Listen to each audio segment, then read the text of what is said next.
கிறிஸ்தவர்கள் யாருக்கு வாக்களிப்பார்கள் என்பதை கணிக்க முடியாத ஒன்றாக மாற்றி வருகிறது.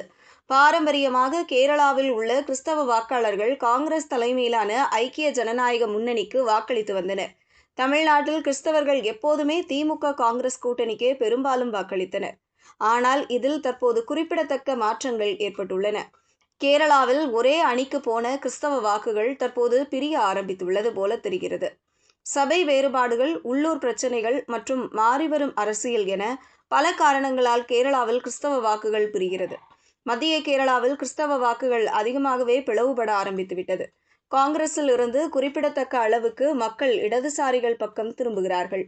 2016, 2021 தேர்தல்களில் இந்த பகுதிகளில் இடதுசாரிகள் கணிசமான தொகுதிகளில் வெல்ல இதுவே காரணமாகும். அதே நேரம் கிறிஸ்தவ வாக்குகள் முழுமையாக இடதுசாரிகள் பக்கம் போய்விட்டது என சொல்ல முடியாது. சமீபத்திய உள்ளாட்சி தேர்தல்களில் காங்கிரஸ் கூட்டணி சிறப்பாக செயல்பட்டது.